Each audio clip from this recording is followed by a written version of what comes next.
Ka West Giant Hills District kelas nok tilang ban Rakhe ya ka jingdap san po arsnam ka jingioh ya ka Jylla Meghalaya. Ha ka jingalang ka balalong ha District Library Auditorium Mentong balapenya da ka office jong Deputy Commissioner ha ka arpo tarik kelalingkan. Uba lakmen rumboy MLA ka 7 Amlarem constituency. Ulalong kum ukongsan ha ka jingadan lang uba FB Basan Additional Deputy Commissioner. Kakong Bibla Additional Deputy Commissioner but uba C30 Superintendent of Police West Giant Hills District but kiwe. Uba ala kamen rumboy ha ka jingkren ulayaro ya ka jingno senyang jong kinong yale ban penyo yala ka jong ka Jylla. Ukentu ya kinong shnong jong ka district bandan ka jingkit kri jing ya teli bat ban wanra ya ka roy ka par hapo ka district. Ula penken mauru ya ki babuan ki kampen roy balawan ra ka sorkar kenthop nadu ka pule puthi ka jingdan kam ha ki jaka sumar bat kiwe ki kampen roy. Ula banjur ya ki samla ban kiar na ka jing pendan kam ya udrok bat ban long ki baat kar haba pendan kam ya ki rensan social media. Kiwe de ki bala ajing keren kilong uba FB Basan ADC. Ula batay lingba ka PowerPoint presentation Syapang ki babuan ki kampen roy bawan ra da kitanat trekam sorkar baper ka district. Kakong Bibla Additional Deputy Commissioner, kabalayat ho ya ka kanalingkot ka jingioh ya ka Jylla Meghalaya, uba S. Panbu Assistant Commissioner, bat UHH Mormen.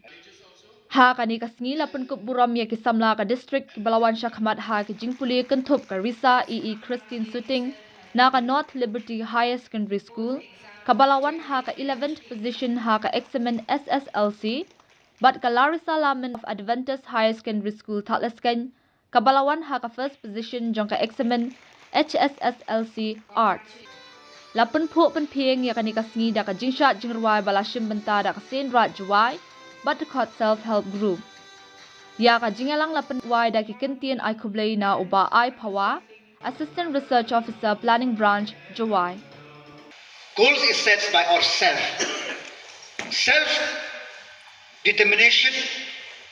And what is that goal? That is the responsibility.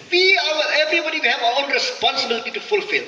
Remember, if each and every one of us fulfill our responsibility, that is called the true progress. Yes, we are talking about for the last since Kong Isawanda and Kong Kendia, we have very few people who are passed or qualified for the civil service, central civil service. Government has sponsored you. Mati. Government has given scholarship for the people to explore. And we told that, oh, they are skilled in as a football or government through yes program, to so many programs, they are giving something time of opportunity. And many for our farmer, dear farmer friend, many projects, whether turmeric mission, whether horticulture mission, so many things, government has given opportunity. It is up to us.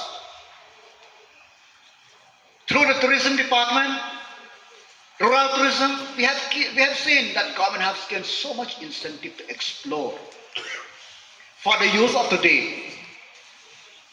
CM Elevate program has given so much. So it's up to us